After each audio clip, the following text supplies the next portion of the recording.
locker room right now is lit. All right, it is awesome. It is awesome to be able to celebrate with your boys after a win. So.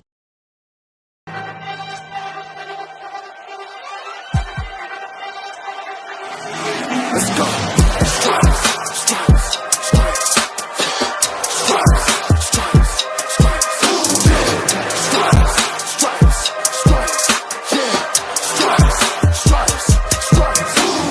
Orange in the day, black in the night.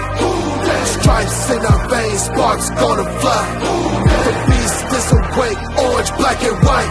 Cause when the jungle come alive, day we ignite and Cincinnati, we gon' rise and in the jungle we unite and dripping orange and black and white. All day when we fight, live and die in these stripes. Wake up the beast, every day is a feast. Time to bust it off the leash. In the jungle dripping heat, tigers strike the city streets. East side stand up, west side stand up. If you reppin' who they, time to put your hands up. Bengals stripes, we in it. New day, new age, yeah, we get it. Cincinnati, jungle fitted. Who they in our house, we win it. Orange and black and white, we build it. Earn our stripes, you know we kill it. Bleed our colors, jungle dripping. Nasty, natty, yeah, we live it. Lit the crowd, get the city loud. Yeah, we feasting now. Fit the pounce, make the city howl. Now we beastin' now. Thunder through the tunnel, from the sideline to the huddle. Stripes we tatted on the jungle when we flex that who they muscle on them. Stripes, Cincinnati, we gon' rise and in the jungle we unite and dripping orange and black and white. All day when we fight, live and die in these stripes. Stripes. Now who gotta move like it on? Stripes. Now who wanna move dancing on? Stripes. Now who wanna move on? If you got stripes and you let the city know you rock 'em, yeah we got 'em, yeah we fought 'em. Like that black and orange upon 'em, bingo ball 'em, never stop it till the beast on feast and know 'em. Who they rockin' with the diamond stripes, flossin' on the ring. Cincinnati, she's our queen, we gon' show the world who king. Orange in the day, black in the night. Stripes in our veins, sparks gonna fly. The beast is awake, orange, black and white. Cause when the jungle come alive, day we ignite and Cincinnati, we gon' rise and in the jungle we unite and dripping orange and black and white. All day when we fight, live and die in these stripes. Now who gotta move like it on?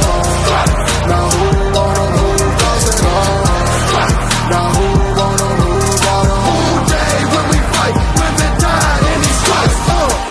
Hey guys, what's going on? Welcome to the show for a Bengals Victory Monday. We stomped the Ratbirds. I gotta say, we stomped them. Sorry, I'm a little excited. Hey, do me a favor, if you found the show, hit that like and subscribe button. Smash that thumbs up. I am up to 1,400 subscribers. That is awesome. I appreciate every single one of you guys. And I'll do you a favor, if you're watching it on YouTube or not YouTube, but Facebook or Twitter, do me a favor, go to the YouTube channel, Sports with Strawberry Ice. Hit the subscription bell, hit the bell for the notifications, and every time I go live, you'll be notified. And exclusively in the YouTube chat, we're doing super chats. So if you want to support what I'm doing, or sometimes when I get a whole bunch of people commenting on the show, which is probably going to happen today, it makes it a different color. So it makes it easy for me to see it and read it. So if you really want me to read it, give me a super chat. I would greatly appreciate it. Now I'm coming to you live from the Ice Cave. The Ice Cave is brought to you by T Properties. T Properties, quality housing for quality people. Check out the website at www.tpropertiesllc.com for all your rental property management needs and your rental needs. All right, let's get into this. Let's get this party started right, baby. And the best way to start it, you got to bring the captain in. Cap, what up? What is going on? Hey, I'll let the T-shirt do the talking. Yeah, baby. The North is on lock. We are number one, not only in the North, but also number one in all of the AFC. So if the playoffs start today, we will be the number one seed. Now, I just want to kick things off because somebody told me that I act like I know what I'm talking about. That I act like I've got this figured out, and I would get a scolding today. Do you remember who that was? No, not offhand. Who said that? Do you? That was your man, Jack Crick, your Ravens fan. Oh, yes. Him right Hi, here. Jack. There he is. Who day? There he is. He says hi. Hey, he's here. He's here. That's a good man. Hey, I got still here. Give him credit. He's here. Oh, yeah. He had, this is his first comment. He said, y'all played a great, clean game against my Ravens. Congrats to Cincinnati. Back to the drawing board for my squad. That's exactly. a good fan. Good. That is, well, that's a call. good fan. And that's Good why man. I kind of like having him on the show because he'll actually, give us some respect, So Orange Arrow's in the house. Who day? Victory Monday. I love it. And we just got to talk about some of the stuff that happened on the show, on the game. Jamar Chase is a freak. He now holds, he is all by himself. He has 754 yards in 7 games. That's the most by any rookie ever. That includes Randy Moss, ever. I'm at a loss because I was confident that we could beat the Ravens. I've told fans, like, we've got to get in the mindset because the team is getting in the mindset. We can help them out. I got to get in the mindset.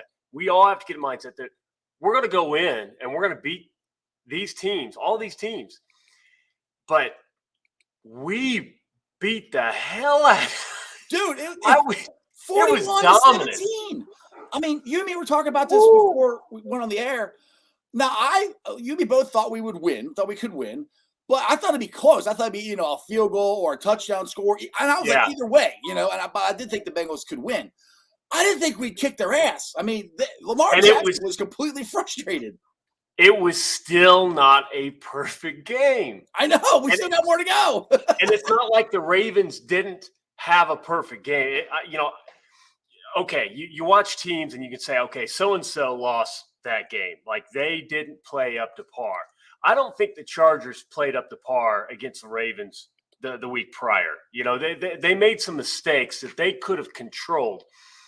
I don't know that the Ravens made a ton of mistakes that they couldn't control. We just played that much better. Right. Now, Nick here says, Iceman, happy Victory Monday. I called it for Jamar for 200 yards. Who day? And I know somebody did. I'm pretty sure it was you. You were right. I didn't. I mean, look, our offense, this is scary. There's still more they can do. There's still more because T. Higgins and TB, they were okay. They had a good, but they still had their breakout game yet.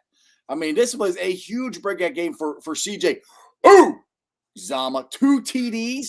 And I remember last year, I was on this show last year, and people were telling me, we got to get a new tight end. We got to get a new tight end. I said, no, we don't. I said, CJ's really good. I said, CJ and Joe have a very unique chemistry that they connected with. I know it was only in a couple games last year, but I knew it was good then. I mean, and it's just rolled into this year. Well, I think CJ, his athleticism, no one talks about. The man can run a route. He's quick. He can get in and out of cuts.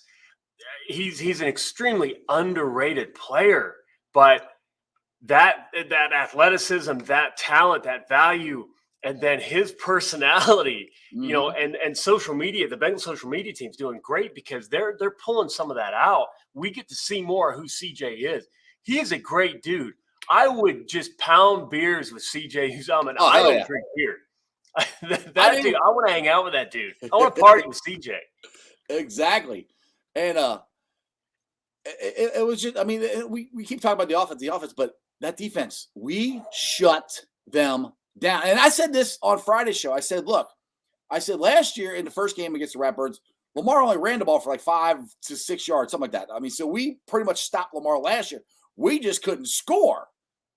Not this year. And how good was the offensive line? I know Joe got hit a good amount in the first half. Second half, they didn't touch him. I think they had 1 sack. We sacked Lamar 5 times. We sacked him 5 times. Now, a lot of that's going to be Joe Burrow did a lot better job this time around getting rid of the ball, moving in the pocket.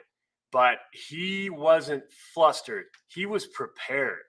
That first game, I thought Lou had we all talked about it. Lou had a really good game plan against the Ravens. We just didn't have enough speed. We didn't have enough talent to completely, take care of it. But the offense, honestly, Joe, that was the first time Joe had to do. Joe looked like Herbert when he saw the Ravens for the first time. But with Joe, everything Joe does, it just takes one time. You show him that. You let him make that mistake one time.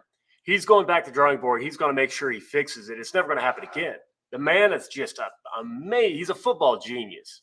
Yeah, I mean, CJ even said that in his press conference that he said Joe Burrow is the smartest guy on the Bengals, and it shows. The clip you played before the music video, CJ said this locker room is lit. Yeah. Like everybody, this locker room is lit. These dudes are having a blast. And we only made a few minor changes as far as removal last year. And I'll never forget how some of the reports that came out and how the person pushing the reports got defensive and tried to protect. But it was coming from maybe one or two people. Now, I don't try to ask too many questions because sometimes I don't want to know. You make connections, you hear stuff. I got video. I got practice video that I didn't want to see from years prior. I'm like, okay, I don't want to know this. I don't want to know what's going on sometimes. But I did ask a couple of questions, and I didn't hear the drama in the locker room. And other people said, oh, there's another shoe that's going to drop. We're just waiting on, and bigger never came. Now the drama was all the old. A couple of swaps and boom. Yeah. The drama was all the Marvin guys. It was all overblown. Yeah. People pushing it into something bigger that it should have never been. Shame on them. This is the team that we've wanted. This is the team we knew we could have. Let's celebrate. Let's party. Exactly. I already got a $5 super chat here from Dustin Croft. I love the scheme change on the offense and keeping some extra guys in the block. The blocking from the running backs to tight ends was awesome. The whole mindset and play calling defensively and offensively was great. I mean, the only one that I complained about was the first. I think we were going for a third down, and we ran it, and Samardzija got stuffed, and Tate was wide open. I'm like, he did motion, ran to the side. He was wide open. I was like, oh man, all I got to do is flip it to him. But after that, everything else, we dominated them. I mean, we even, especially toward the end, that Joe Mixon run, we told them we were going to run it. And we ran it down their throats for a touchdown. Yes. We executed those. Now, I had some other conversations about, so second one, we had a QB sneak. Third and one, Samaje just got stuffed. Yeah. It made me uncomfortable because I felt like we all felt like the weakness has been interior of the line. And you're watching the Ravens just, you knew what was coming. You felt like you knew what was coming. Now, if they would have executed better and popped off a long run, of course, no one would have noticed. It looked like we were worried it would look like. So that is what everybody points to. But if I'm talking about one or two plays out of the entire game, I could care less because every single game, if we're honest with ourselves, when we watch other games, every game's got one or two decisions. Every single one. Hey, Eric Bieniemy, Andy Reid, and the great Patrick Mahomes. No. Hey, there you go. It happens. Well, the funny thing is, and I was just kind of watching on YouTube here the national media and how all of a sudden, hey, you know what? The Bengals are pretty good. I'm like, no, duh. I've been saying that. We've been saying that all year. I've been telling everybody. I hate to be Captain Obvious, but right, exactly. I mean, everybody gave me all kinds of crap for my back in June, and I admit it was with orange colored sunglasses. But I said 11-6, and I put it out there. And oh my goodness, I got all kinds of crap for that. Like, you're nuts. Look what some random Indianapolis Colts fan was like. Look what they think in Bengal land. I'm like, dude, we're going to be good. Now, I knew and I said this before. I knew our offense was going to be good. I did not know our defense was going to be this freaking good. Trey Hendrickson, literally, dude, is. Let's see, where do I have Cheeto Hendrickson? Yeah. Oh, here it is. Trey Hendrickson is the NFL leader in quarterback pressures in all of the NFL. He's leading. I mean, and the thing is, it used to be the narrative was like, oh, Cincinnati doesn't get any free agents. They don't get any free agents. Nobody wants to go to Cincinnati. It's a bad organization, bad team. But look at that defense. 90% of them are freaking free agents. Browns fans told me they laughed when I got excited about Larry O. Oh, yeah. They laughed. Oh, yeah. Could you imagine if they had the production we're getting out of Larry O right now? Oh, my goodness. I wouldn't want to play the Browns. As of right now, I'm enjoying the matchup, but Blackthorn. Yes, exactly. Get off of them. Get off of them. I mean, and look, Zach Taylor, out coached. What's his name? Harbaugh, Jim, John, Jacob, whatever. that coach over there he out coached them in that game. Yeah, he had his guys ready, but. I said it a million times. A lot of people did not like me for backing Zach. I've gotten a ton of hate for backing Zach. Some of the arguments that I've gotten into privately, the reasoning people come up with comes down to they just don't like the guy. And what I saw when he came on board was an intelligent dude who is willing to make changes when he needs to. He's not sold on one thing. He's not going to hammer the wrong thing over and over and over and over just to prove himself right. Like, honestly, I felt like Marvin Lewis did sometimes. Like, we were waiting on execution. Like, if they would only execute, and they didn't execute. And then we tried again. I'm like, okay, well, maybe your players can't execute what you keep thinking that they can. Change it up. Right. And Zach does that. Zach's done that from the first year. He's done that. He did it the next year. This year, we're seeing even more movement, but we're seeing the biggest growth in what Zach wants to do because guys have bought in and they're getting better executing the foundational stuff. Right. Now they can throw in more wrinkles. Now they can they've talked about it. They can do more from similar formations. They can throw out all kinds of wrinkles and move people around and confuse the defense because now they're getting better at doing the basics. Zach got a super chat from Record Great. I said it last year on Ace's channel on air that Lou is not the issue with the defense. I was clowned for it then. Now I look pretty smart. Hey, I'll throw my hand up there. I was all over Lou. I called him Lou Armadillo. I said I don't know what he's trying to do. Yada yada yada. I was wrong. I'll admit it. I was completely wrong. And it helps that you have guys that are bought in. And I said that at the beginning of this year, that I think Lou has guys that are bought into his system and guys that are more willing to actually do what he wants them to do. And oh my God, it's unbelievable. I mean, with Lou, with Larry Obi-Wan Kajobi is what I call him. He's having, you brought it up earlier in the broadcast here on Cap, that he's been a godsend. Him and DJ Reader in the middle is ridiculous. And then you can bring BJ Hill in. And Sam Hubbard is even getting more pressure on the quarterbacks than we thought he would. I mean, everybody is playing to their highest level right now, and it's all clicking. Yeah, Jesse Bates last year called some people out, and he said he was going to find out. Some people aren't going to be around because they don't want to buy in. And I wish Carlos Dunlap all the best of luck. Absolutely. But, I'm watching the stats and the times that he's going back into coverage, and they're asking him to do it too. And a couple of the threads I've seen the Seahawks, the complaints that people have are they're putting their D linemen in coverage, and this. I'm like, he went into the same situation that he supposedly wanted to leave.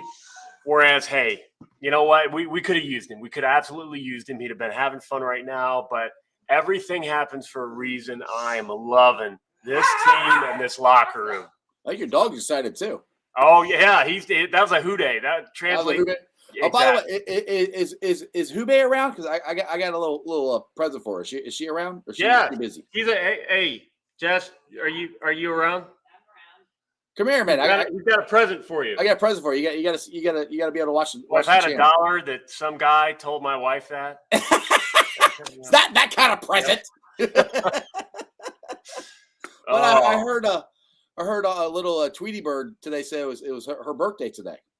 Yes, it is. Yeah, she's She just turned 21. 21. Yeah, 21. I figured that. But wait till she's here. All right, there she is. All right, ready? Here we go.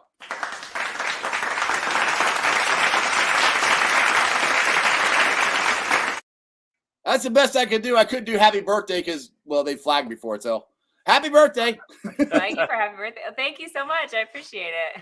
You're welcome. And the Bengals got a win for you the day before your birthday. So that's awesome.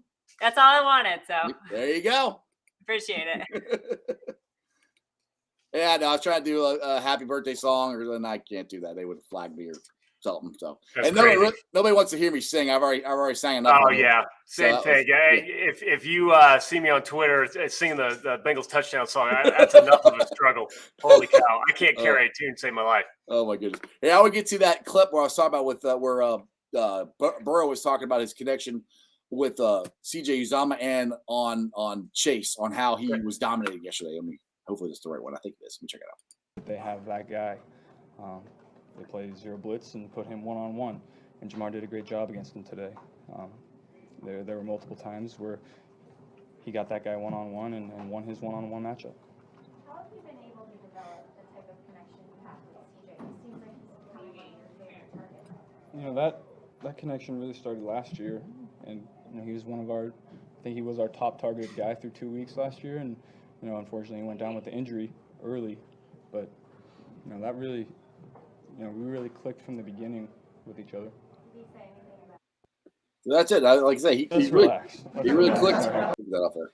He really clicked right at the beginning of it. So I mean, I saw that in the first couple games with him and Burrow last year, and that's sometimes you just click. I mean, him and Chase have already got that connection. You got a lot of happy birthdays here on you for Jess today. So Awesome. I'm putting them all up, but that's something that you sometimes you just can't manufacture, and I think that CJ and Joe have got that connection, and they got it right off the bat. And Maddie's right. But I think, I think I wonder if it helps that CJ also used to be a quarterback too. So I think he played quarterback in high school. I think he actually went to college as a quarterback, and they moved him to tight end. So I wonder if that chemistry kind of helps out too. Yeah. Hey, but you know what? I think it just goes to show Burrow and CJ, they're just good players. They're great players. CJ is definitely underappreciated in the NFL. We know. They know inside the locker room what he has to offer. But it's great. There's so many great comments. Exactly. I'm trying to get to them. Yeah, Ron, Natural saying Lou gets some respect for the game he called. Yeah, Jim wants to know how many points are you going to put on the Jets? Shoot, we're putting 41 on the Ratbirds. They got 53 hung up on them Sunday, so we could go 50. I mean, we finally hit 30. We finally hit 40. We could hit 50. I'm not going to start getting cocky. Yeah. I believe in the team. I can be confident, but I'll be happy with a win. I don't think we have to prove anything by spanking them 50-0. But hey, if that happens, I'm happy too.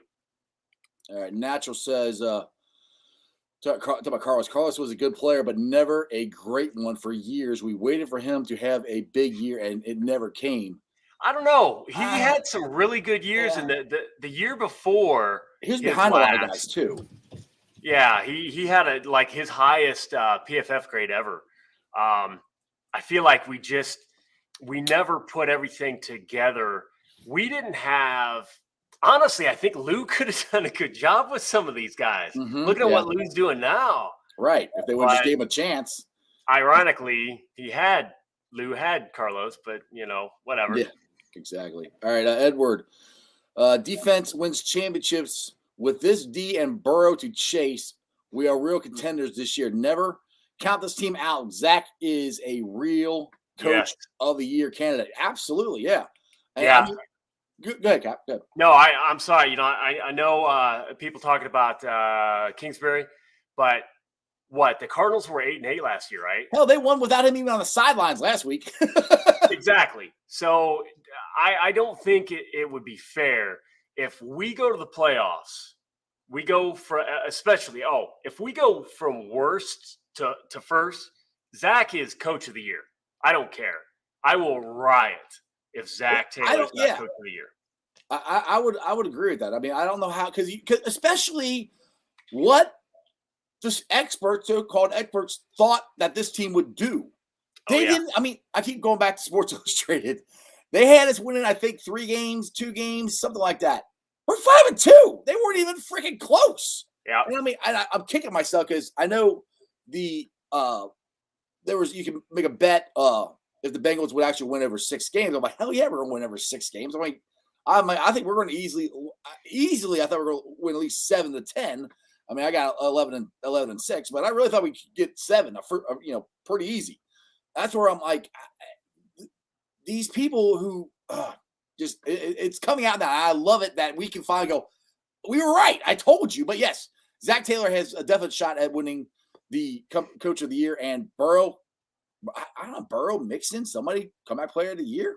CJ may come back player of the year. What do you think about him?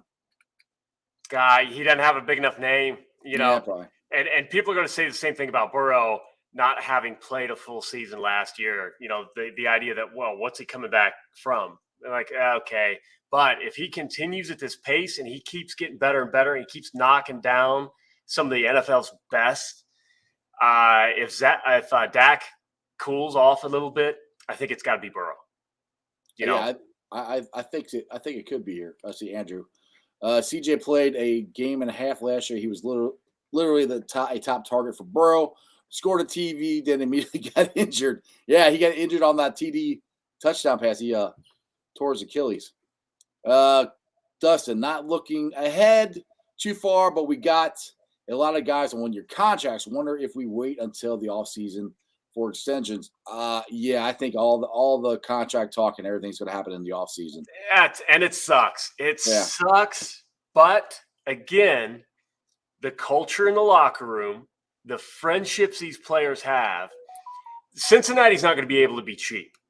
They're going to have to pay these guys. They have shown the willingness to pay these guys. I think the next step for what fans want to see out of the organization, now let's get creative with the contracts. Right. Some of these teams where we say, how are they not hitting the cap? How are they not over the cap? They'll sign this $100 million contract, that $100 million contract. Like, where are they getting this? How do you do that?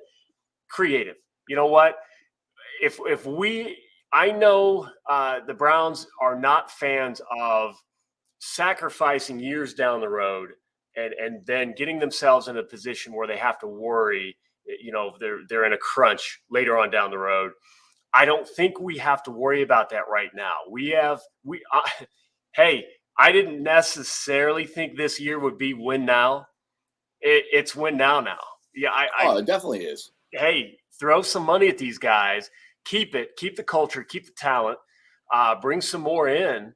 And if we're not in the Super Bowl this year, we will be in the Super Bowl next year. If we're in the Super Bowl this year, we're going to be in the Super Bowl next year. So next year is, like, to me, guaranteed. Yeah. This year is looking good, but next year is guaranteed. So one thing I want to say that I kind of said this on Friday's show, that I actually got a chance to talk to Troy Blackburn outside of practice. And he doesn't know who I am. He doesn't know a YouTube show. You'd be surprised, dude. I don't know. Well, when someone introduced me to Troy and he said, "I am your biggest fan," I about died. You'd be surprised. Well, I didn't tell him who I was. He walked by and I just said, "Hey, Troy, how you doing?" I said, "Oh, real quick." I said, "Do me a favor." I was like, "Sign Jesse Bates." He stopped dead in his tracks, walked over to me, and he goes, "Hey, I just want to tell you something." He goes, "We want to sign him." He goes, "It's his agent, his representation. They wanted to wait till next year when the salary cap gets bigger and stuff like that." So he goes, "We want to sign him," which I'm sure they want to sign him. I think they're going to sign Jesse Bates. That's why I wish they would have signed him this year, because of all the guys we got coming up next year. But I do think they're going to sign them. And will they get everybody signed? I don't know. But I think Larry Ogunjobi's one you got to have with sign. Who else would be up? I know Trey Hendrickson. He's got a long-term contract. Cheeto got a 3-year. Larry's I know he's up. I know who else is up. That's what I'm trying to do. Everybody's got a lot of them. I can't think off the top of my head who's up, but it might not be as many as I think. I'm gonna call out some of the comments there. Natural media was reluctant to give the Bengals some respect. You know what? Screw the media. I will hound people with horrible takes. I don't care. You know, some of the Bengals fans are starting to get rude to some of the media, national media.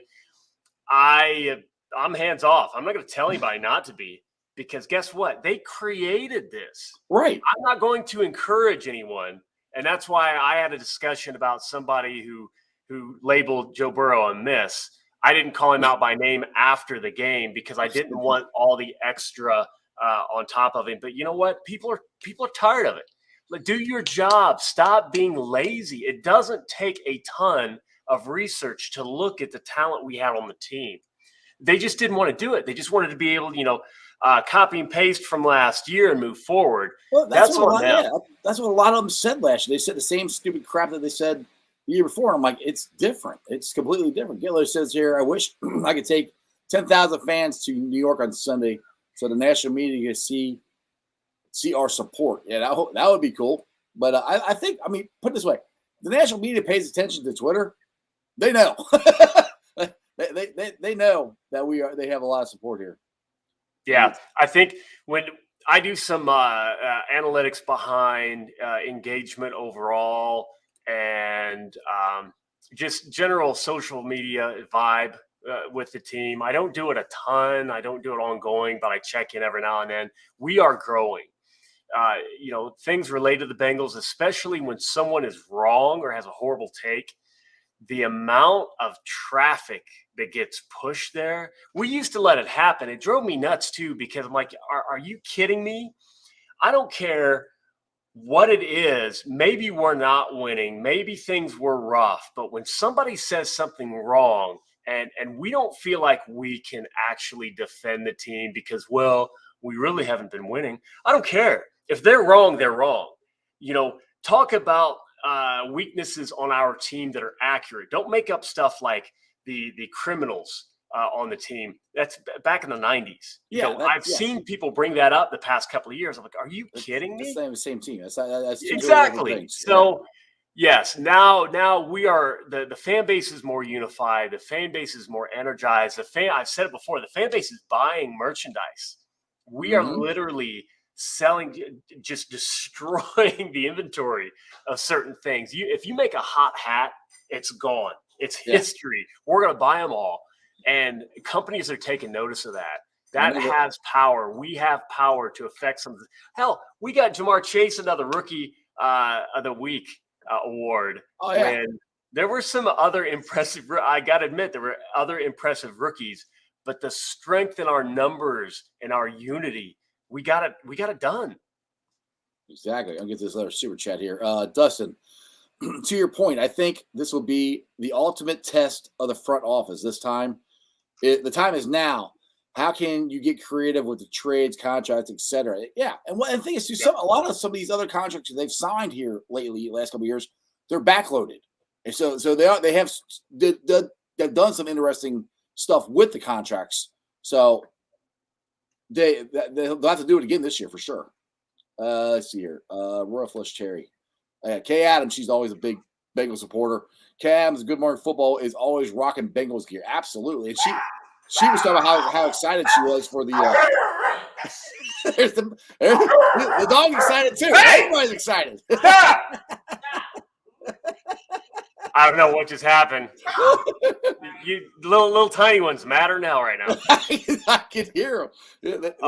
Goodness. They thought they saw a raven. Yeah, exactly. William Hess says I called something. What I call? So you called it, Iceman. You said the offense is going to be great. Oh yeah, I knew the offense was going to be great. I never knew the defense was going to be great. That's the part that is surprising to me, is how great the offense is. No, man. One more meatloaf, Mama meatloaf. Oh, sorry. I've got to lock them all up in a room here. Holy cow. Okay.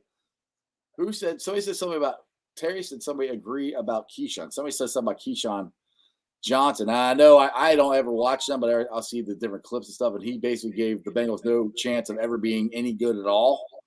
So I would love to find out what. Yeah, I'll find it. But yeah, Blackthorn, Zach, and I saw Gitlow Houday. Yes, I remember Gitlow back in Zach from the very beginning. I appreciate that. And I'm gonna back anybody in orange and black. I'm a Bengals fan. I'm not a writer. I don't need to make money doing whatever this is I do, which is just being a fan and being stupid on the internet. Yeah, just having fun. Yeah, exactly. This is fun, so I don't need to do anything. I don't feel like criticizing or going negative or just having that drama in my life for something I enjoy and have fun and a hobby. But I did see amazing things with Zach as a person and a coach willing to change when things aren't working. And so far, it's right. Yeah, Marvin says here, Houday, Ice, and Cap, first place, national recognition, Burrow MVP and comeback player of the year, Zach, coach of the year, Chase, rookie of the year. No disrespect to the rest of the entire team, which is Pro Bowl material. We need that. Yeah, I agree with all of that. I think there's going to be multiple Pro Bowls. And hopefully Jesse Bates gets the accolades that he should have got last year with us actually winning now. Yeah. Yeah, he needs recognition. I don't think his recognition will cause any problems with contract talks. So you can get both done. You can absolutely get both done. I think the players understand. You've got agents who are jostling for whatever dime they can, which drives me nuts. I get it. You've got your percentage. You want to make money, but if a player, I don't know, I've heard some of the talk, but I've never really specifically heard from a player where they've gone to the agent and said, no, I want to give him a hometown discount. But hey, if the team is willing to spend the extra, I'm giving them a hometown discount all day long. I want to keep this together and build on it and then bring home a Lombardi to Cincinnati. Hell yeah. I want to get to Zach's comments at the end of the game yesterday. And I like what he said. And he's talking about how this team has earned where they're at. Really tough speeches standing where I just stood in that locker room about great things to come and keep working. And you hope and pray that the team believes in that because the foundation we're building. But this is that moment where they know this is everything we've talked about. We've earned.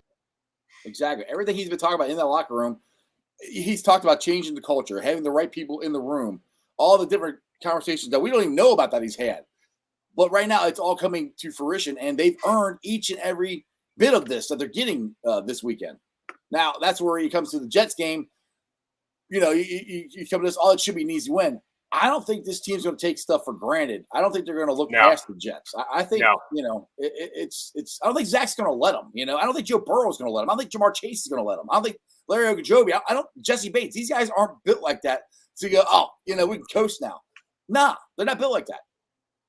Yep, exactly. Crown Apple Kid said, Carl who? Yeah.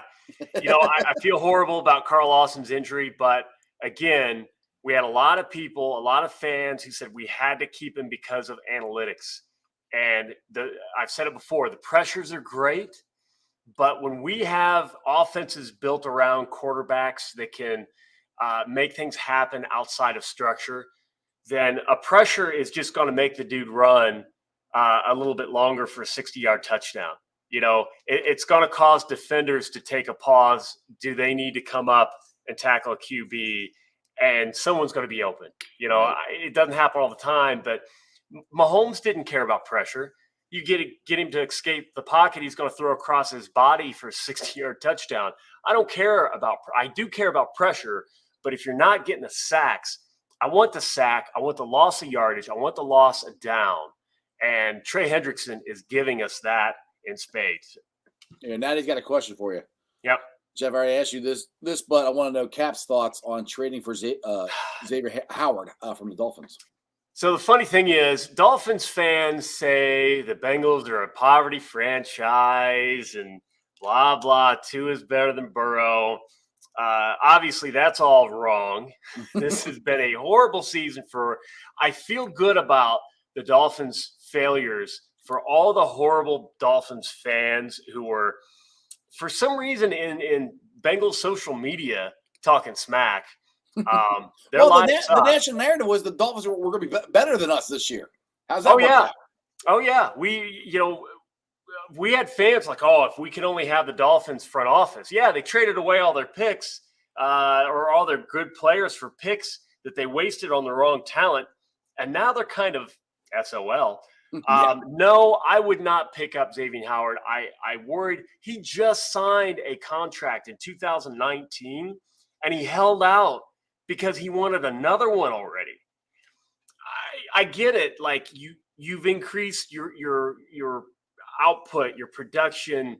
But dude, like if you're going to constantly hold out every 2 years, that's not what we have in the locker room. I don't want guys who aren't fighting for what they're worth, but I don't want a dude who's constantly going to be a distraction when the rest of the team is doing their job. Jesse Bates wants a contract. There have been things said during pressers. Jesse Bates is still playing his ass off. So that's what I need in the locker room. I don't want Xavier. I see. A Crown says, Ice, do you think they will move the San Diego game to primetime? Yes, Yeah. I do. I'm kind of surprised they didn't move yesterday's, to be honest. I'm already expecting Monday off. I'm going to take Monday off because it's going to be a mess celebrating that one. Yes. Rob's telling me, evening, gentlemen. Hey, Ice, thanks for bringing the property values down around here. I guess he's talking about my victory laps. just wait till he's naked and he does it. Exactly. Okay, Royal Flush Terry says the national media respect doesn't show up in the win columns. I could care less what these misguided puppets in the sports media. Yeah. And the thing, just the stuff that's where I always come at them. It's like they don't do any homework. I mean, okay, not to give them any credit, and I'm not giving them any credit. Cowhead, he said one of the dumbest things I ever heard last week, where he was saying that Joe Montana would not work in this NFL, that Patrick Mahomes and Brandon Allen will be better QBs than Joe Montana. I'm like, what? I'm like, have you seen a guy named Tom Brady? I mean, he's Joe Montana. He's the same guy, and he's won exactly 7. So I'm like, what the hell are you talking about? Because he was comparing Joe Burrow to Joe Montana. He's Joe Montana. He's not Patrick Mahomes. He's not Brandon Allen. I'm like, all right, let me get this shit here. Patrick Mahomes has won 1 Super Bowl. Brandon Allen's won none. So what do you? I don't know. So that's just the stuff. It's just like that. You got to do some homework, and they just make stuff up. All right, Ken here says, team first guys for our last few drafts. How many of those guys are all captains? Most of them on their college football teams, hard workers that want to win. Yes, and that's one thing I loved about the draft, because I know 2 years ago when we drafted Wilson and we drafted Davis Gaither and Burrow, all those guys, they're all team captains. I even think who's the linebacker we got in the third round? Marcus Bailey. I even think he was a captain. I think pretty much everybody in that draft in 2020 were all team captains. And that says a lot about this team, because guys who are voted to be team captains on their college team usually are mentally aware more of what's going on, are better to keep their emotions in check, and are smart football players. Yep. Hunter Morris, Zach and the coaching staff deserve a lot of credit for the great start. Hunter, I agree. Absolutely. You know, it's just, think about that. Think about it. There's good business lesson, career life lesson in this, because people wanted Zach's head. Mm-hmm. I will just say, speaking not necessarily with Zach, but basically speaking with Zach, I've said it before, they weren't sure that they would be in Cincinnati this year. He knew he was on the hot seat. It wasn't easy. Zach does not work a 40-hour week. He works a lot more hours than 40. Meanwhile, he has an amazing wife, amazing kids, doesn't get to see them enough during football season. I know a lot of people can, empathize with that, with working a job, 2 jobs, 3 jobs. But everybody was all in against Zach, and he did not waver from his path. I mean, I don't want to start getting biblical here, but all except the players. And that was the thing. The players were behind Zach. And I said that at minicamp. Yeah. When everybody showed up, when they don't have, it's voluntary. Every single player showed up. So, and like I've said, they had this volatility and he's lost the locker room and all this crap. They wouldn't show up. They did. Every single one of them showed up. That wasn't just a rebuild of talent. That was a rebuild of identity. I didn't think about what that meant and the timeline that would take. I figured you plug in a couple more people and you roll. And I was disappointed in last year with the start. You know, once Burrow got hurt, I don't expect anybody to win without their QB1. Yeah, but exactly. It really started to dawn on me when certain players left, other players came in, and I started hearing more and more about how close. And like you said, with the OTAs, everybody showed up. I'm like, wow, this is different. And this is exactly what Zach was talking about. And the team, they're going to keep getting better. They're going to keep growing. It's that fourth quarter when you need a big play. It's not somebody who just wants to give up. Everyone is going to leave it all on the field, and I absolutely love it. And Rob says he wants to have I'll be up at Shady Lane at the scoreboard again this Sunday for watching the game. Yes, absolutely. We're going to do it again. We're going to run it back. It was a lot of fun there at the scoreboard there. They were all behind the Jackpot Joey stuff. They got a flag up there. They got towels, all kinds of stuff. It was an absolute blast. So, yeah, Rob, you should have came up Sunday. We were up there. So, yeah, come on up and join us, if I could talk, this Sunday. Apparently, Andrew says Joe Flacco just got traded to the Jets. We will be facing him on Sunday. Huh. Oh, we own Joe Flacco. Yes, we do. That'll be great. All right, Terry says the same people that wanted Zach fired every 3 and out are now singing the praises of Taylor. Be consistent. I agree with you, Terry, and that's what was driving me nuts about Bengal fans here at the beginning of the season. Zach did this. Oh, well, he didn't do that. Well, if Zach did that, well, then he should have done this. I'm like, oh my God, can you guys just be happy? And a lot of people threw it at my face. It was like, I'm a Bearcat fan. Well, did you see Zach Taylor in that offense when he was the offense coordinator for UC? I said, that team sucked. Okay. Yeah. That team didn't have no talent. I mean, I'm not worried about that. Yeah. And he was only there for 1 year. I don't want to gatekeep Bengals fans. Like, you don't have to be a certain type of person to be a Bengals fan. I do think we need to overall try to be more optimistic, more positive, because the team feeds off of that energy. But, some of these people who hated Zach and now are singing his praises, I do scratch my head, because you know what? Just because it's finally working doesn't mean that he didn't have the same idea, the same plan from day one. And the people that saw the plan from day one are the ones that backed him from day one. And now they're seeing, okay, it took some time to get it working. Now it's working. So, hey, I got a lot of hate for backing him back then, but it's because I saw the plan. I saw the vision. I heard a little bit more than maybe I should have. And, he is a great coach. He is a great man. People would say, oh, he just looks lost out there.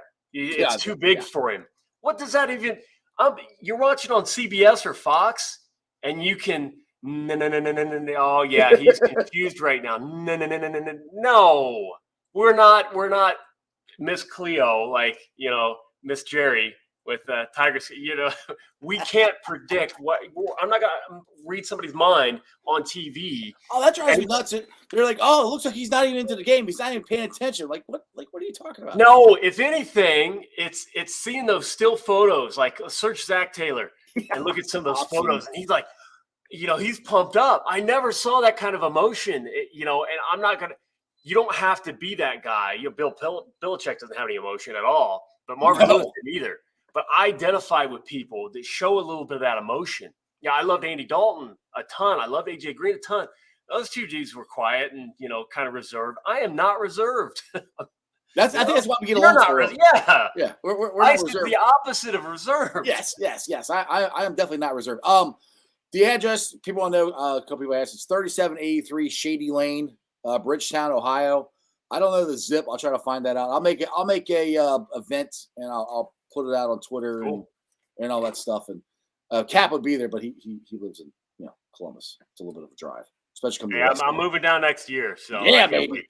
All right, TPLP. Do you think that other players who want to come to play the Cincinnati Bengals next year? Yeah.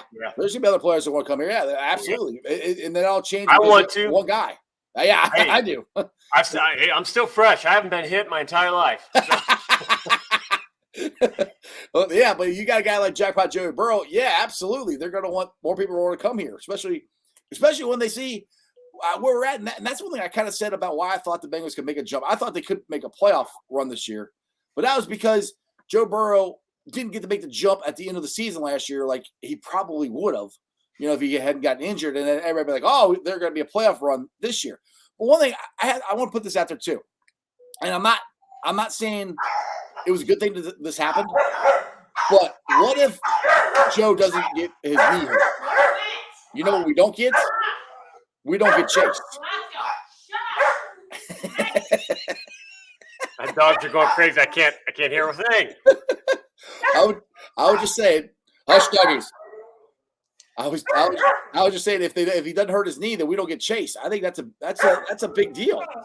Things happen for a reason. Yeah. It really stinks. I don't ever want him to be hurt. I didn't want him to be hurt, but you know what? No, I don't know.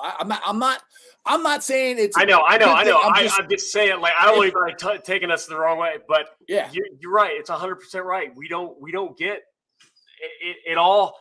People are going to want to be a part of the Super Bowl team. Yes, they're going to want to come. Absolutely. And I was reading. Oh yeah. Nick was talking about that Cleveland wishes they would have fired Belichick. Sometimes the timing's wrong. Yes. I know for a fact that a message got to Zach when there wasn't 100% confidence that we'd be having the season we're having this year.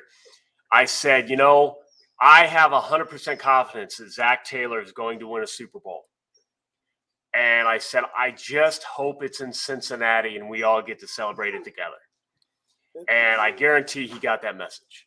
And it's looking like it's I don't want to jinx it. I don't totally believe in jinxes, but we're moving in the right direction. Yes, that's a good way to put it. I'll put it that way. Exactly. And you know what? Belichick, they didn't have the support. They didn't have the front office support. Oh, no, they were moving. The team was freaking moving. I mean, it was, yeah. Yeah.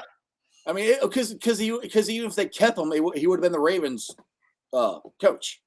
That team was moving out of Cleveland no matter what. Yep. Andrew says the Bengals are 9.5 point favorites against the Jets on the road.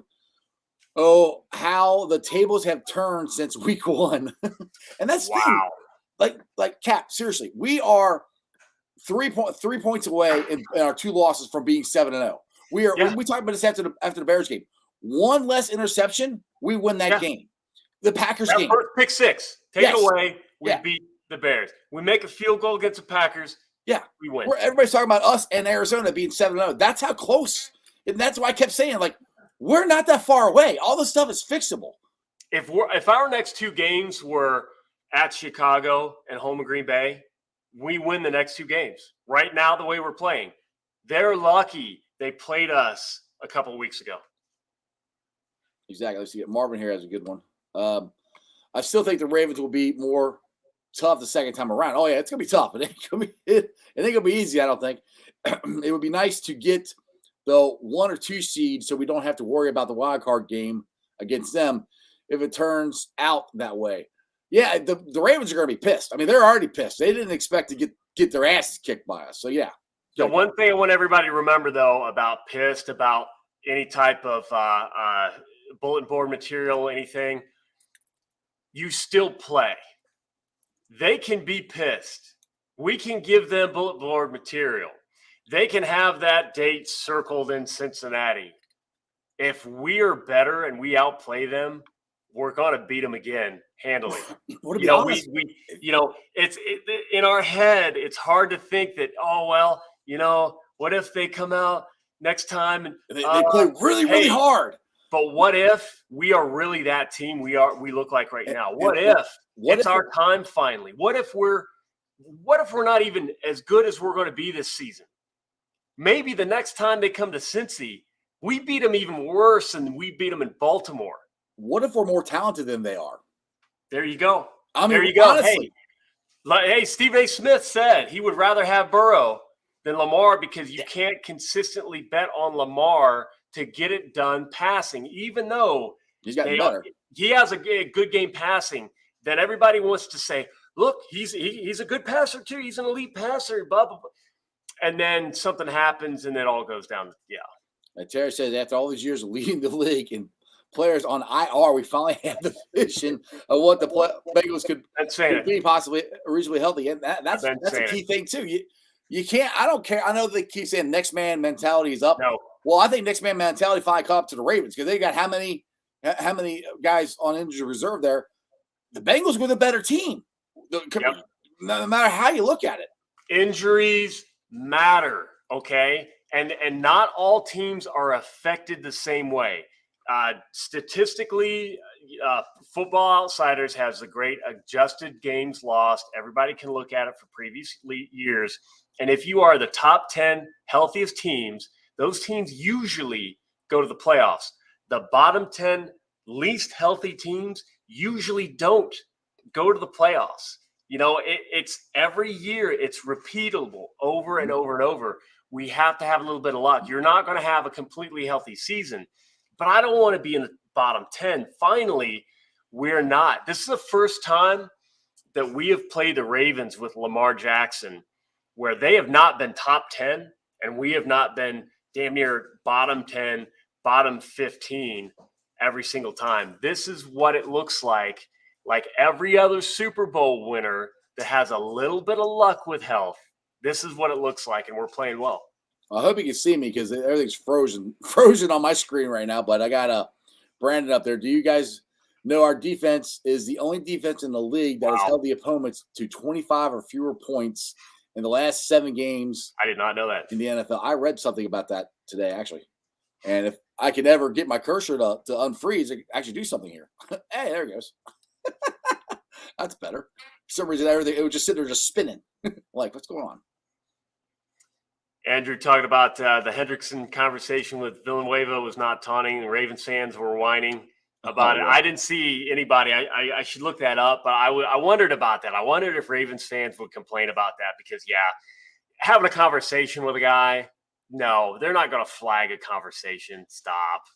But I could see how fans would do that. Let's see here. Let's see, Rio. I'm 42. Remember, we had the San Francisco Sucky Niners coach, and he left the Bengals and won 2 Super Bowls against us. Yeah, we had him. He was our offensive coordinator. That does happen. Okay, so we're Flush Terry, 28th in the preseason rankings. Good call for the football experts. Exactly. Oh yeah, I knew it. I knew we could do it. Now, going back to the injuries, you start taking pieces away, maybe not, but Cleveland's hurt. But here's the thing. Everybody tells me running backs don't matter. Well, they've got probably the best offensive line in football. To them, running backs do not matter. They are plug and play in Cleveland. I am surprised they spent so much money with Chubb, but they can handle losing multiple running backs and not have to worry about it. The wide receiver is a little bit more concerning because if you get them behind, I don't think Baker is good enough throwing the football to win a lot of games from behind when they're down quite a bit. And their defense is relatively healthy.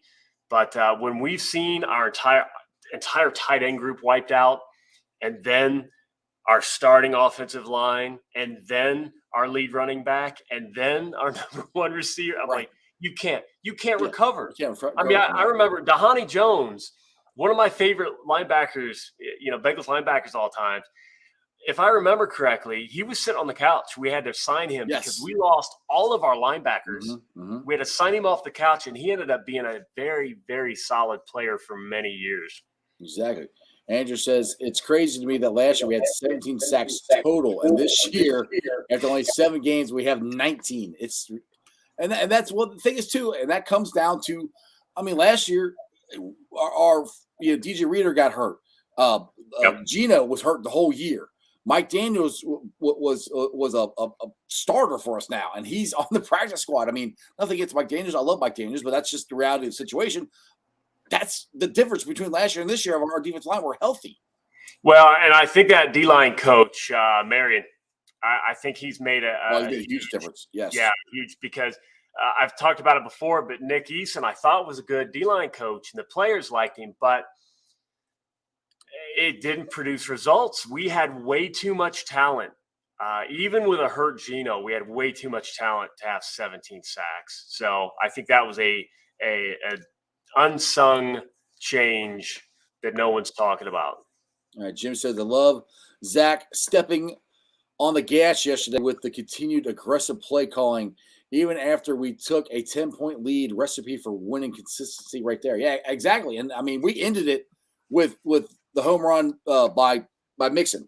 And I loved it. When I saw Lamar Jackson on the bench and their backup quarterback was on there, I said, they're waving a white towel. It's over, baby. It's over. So it's 2 weeks in a row Brandon Allen has gotten to play. And it's not because somebody got hurt. It's because we whooped their ass so bad that we had to put our backups in. I want to see Burrow healthy on the sidelines and Brandon Allen whooping it up in the fourth quarter next Sunday too. Yeah, people are asking me about this before the show started, and I didn't pay attention to this, but it said Burrow.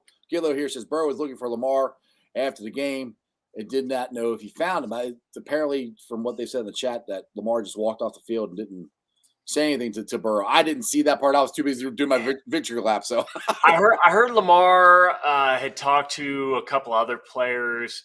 You know, I try not to get involved in some of that because maybe he didn't want to talk to him. Maybe he did. Maybe he was, trading jerseys with somebody else and it just didn't happen. But I mean, in the end, if I got my butt whooped that bad, I don't think I'd be talking to too many people either. Call me poor sport, but man, that's rough. Yeah, I think Tony's got the answer right there. Hey, that's going to happen. That's his whole entire career. That's going to be that's going to be a thing from now on. I had a weird Bengals fan block me for making a joke about Lamar needing to poop. And he took it as like some kind of Lamar disrespect. And I'm like, no, dude, that's what he literally had to go do. He was on the ground. He got up. He was fine. I didn't think he was hurt. But yeah, weird. People are weird sometimes, man. All right, Jeff here says, I hear that Burrow has 17 TDs and Boomer Esiason had 17 through 7 games in 88. Y'all know what happened that season. MVP trip to the Super Bowl. Sounds good to me, but I want a different ending that happened. We played the Sucky Niners and broke my 12-year-old little heart. Chris, what's up? Don't forget what Harbaugh did a couple of weeks ago at the end of the game. He deserves it, yeah. And I don't buy it for a second that he didn't know what they were doing. And it was widely talked about when their defensive coordinator complained that we went for a field goal late to avoid the shutout, and he was crying and whining. So yeah, they're a mess. I want to talk Chris Flum. Oh yeah, this one day I've got.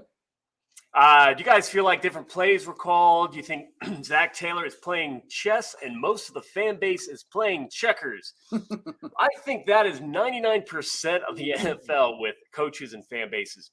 When I sat and I know what I sound like when I talk. Well, I sat in the when I sat with the coaches, I heard Marvin Lewitt.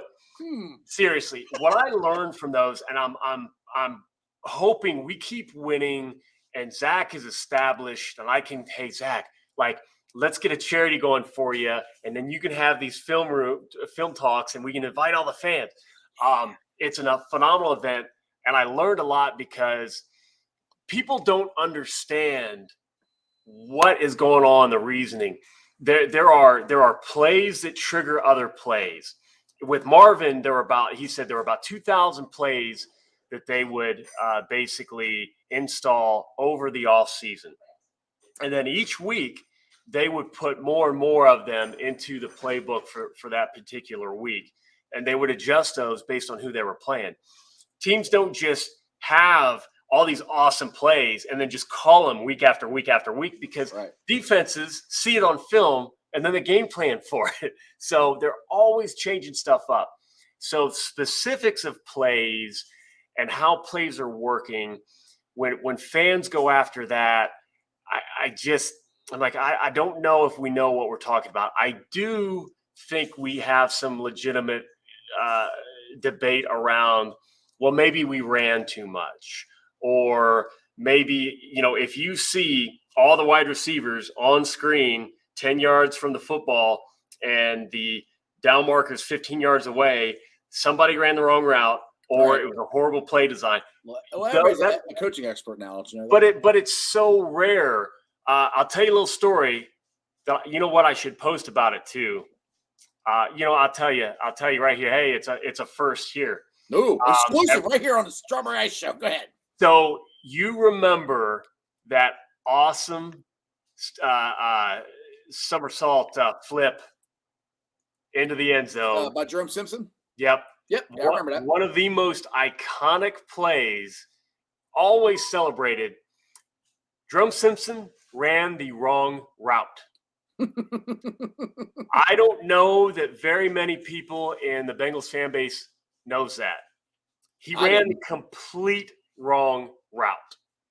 So if you look at where he went, he starts on the right side and sort of runs a corner route to the end zone.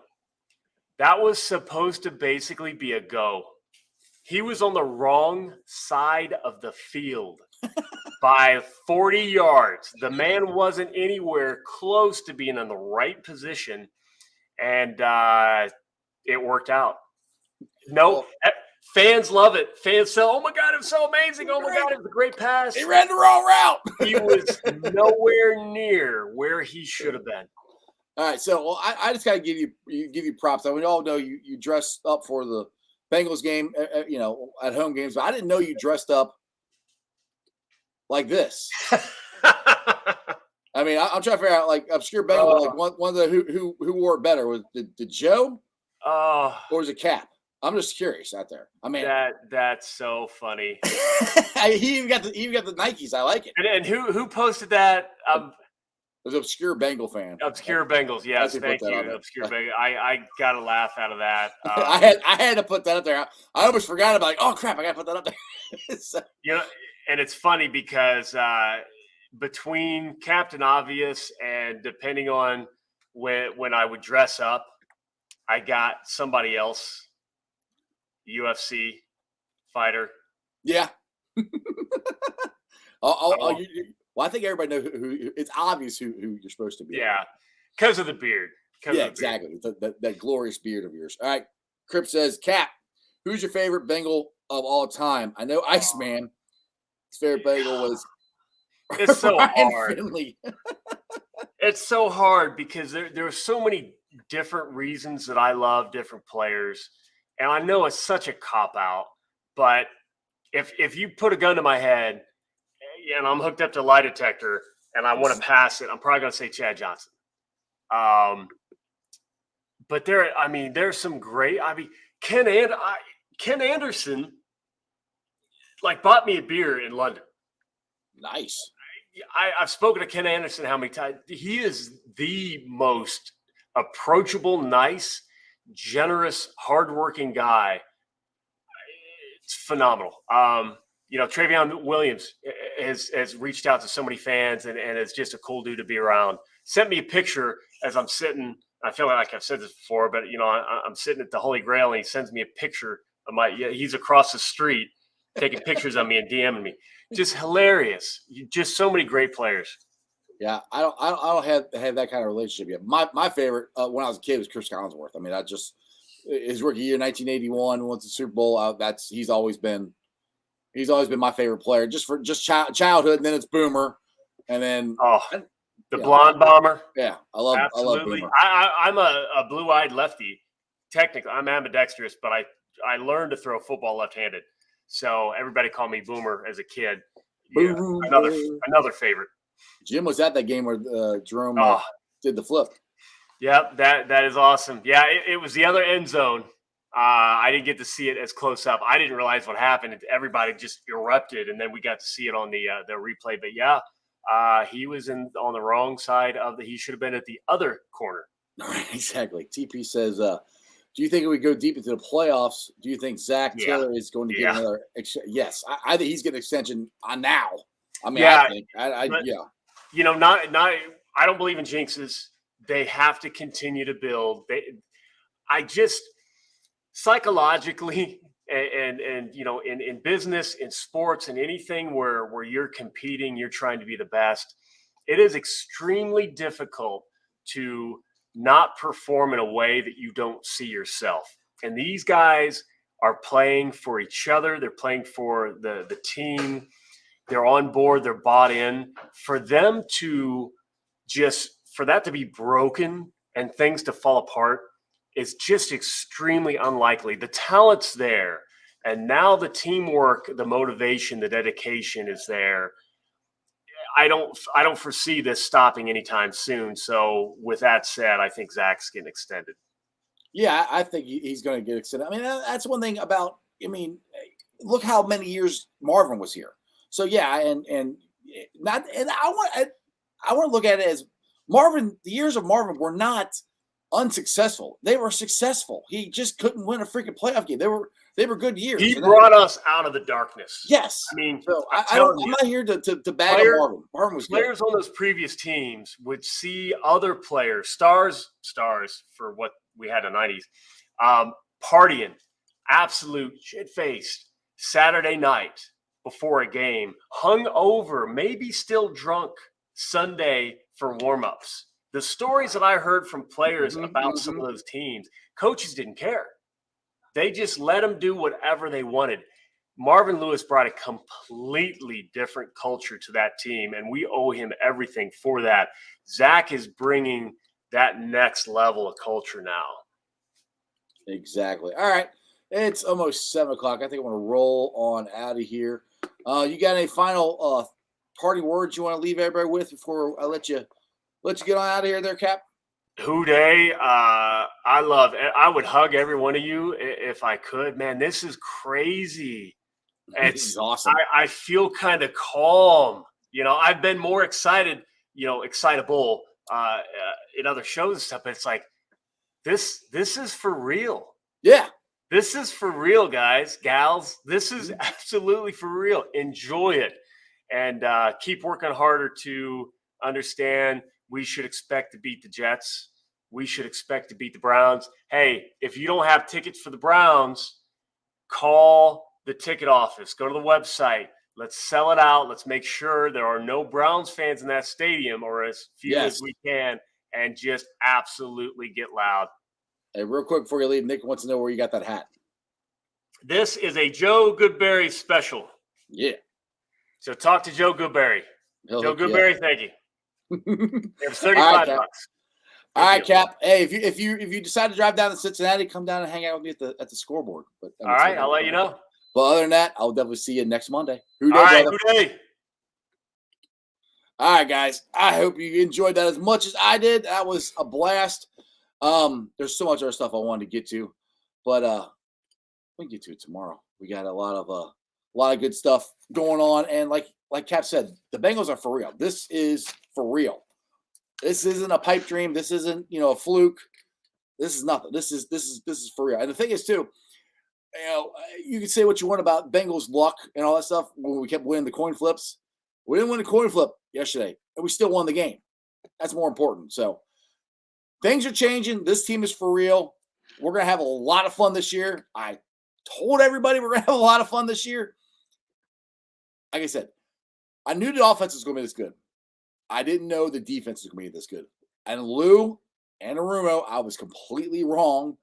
You are the man. Let's get to the Facebook groups that let me live stream, man. I appreciate every single one of you guys there. Who Dey Nation, Who Dey Legion, Bearcat Ruckus, Bearcat Nation, Cincinnati Reds riding third, heading for home, the Ohio State Bucknuts, the Ice Bar, and then you can follow me on all my social media platforms, all under Sports with Strawberry Ice. I'm on Facebook, Instagram, Twitter, and TikTok. The Twitter handle is at Jeff A. Trenopole. TikTok, I'm at Iceman90. I'll be pulling the sound off later on tonight. If you guys missed any of it, if you want to listen to the podcast, check it out. It's on BeanPod, Apple iTunes, Spotify, Google, Stitcher, pretty much wherever you get your podcast. Please make sure you rate, like, and review. Give me a 5-star review. Download it. I would greatly appreciate it. YouTubers, like I said, we're at 1,400 subscribers. That is awesome. I appreciate every single one of you guys. Like I said, my goal is to try to get to 2,000 by the time Super Bowl rolls around. So I can only do it without your help. So please tell your friends, tell your neighbors about Sports with Strawberry Ice. Please like, subscribe, and share. And other than that, as my boy, which I know it's killing him, he can't be on the show because we were on so many shows last year when the Bengals were losing. He'll be back on. But as my boy, Jeremy, Dimebag D's Nuts likes to say, remember one thing, and one thing only, and that is you don't live in Cleveland, you live in Cincinnati, so act like it. Who Dey? Let's go watch some Monday Night Football. Let's go watch ESPN talk about how great the Bengals are. This is awesome. And that's just sports, baby. See ya!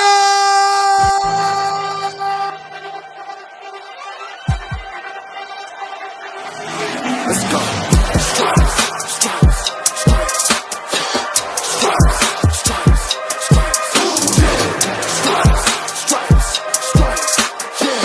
Stripes, stripes, stripes, yeah. Orange in the day, black in the night. Stripes in our veins, sparks gonna fly. The beast is awake, orange, black, and white. Cause when the jungle come alive, who Dey, we ignite in our Cincinnati, we gon' rise in the jungle, we unite drippin' orange and black and white. Who Dey, when we fight, live and die in these stripes. Wake up the beast, every game day is a feast. Time to bust it off the leash. In the jungle, drippin' heat. Tigers strike the city streets. East side, stand up. West side, stand up. If you reppin' who Dey, time to put your hands up. Single stripes, we in it. New day, new age, yeah, we get it. Cincinnati jungle fitted. Who Dey in our house, we win it. Orange and black and white, we build it. Earn our stripes, you know we kill it. Bleed our colors, jungle dripping. Nasty, natty, yeah, we live it. Lit the crowd, get the city loud. Yeah, we feasting now. Fit the bounce, make the city howl. Now we beastin' now. Thunder through the tunnel, from the sideline to the huddle. Stripes we tatted on the jungle when we flex that Who Dey muscle on them. Stripes, Cincinnati, we gon' rise in the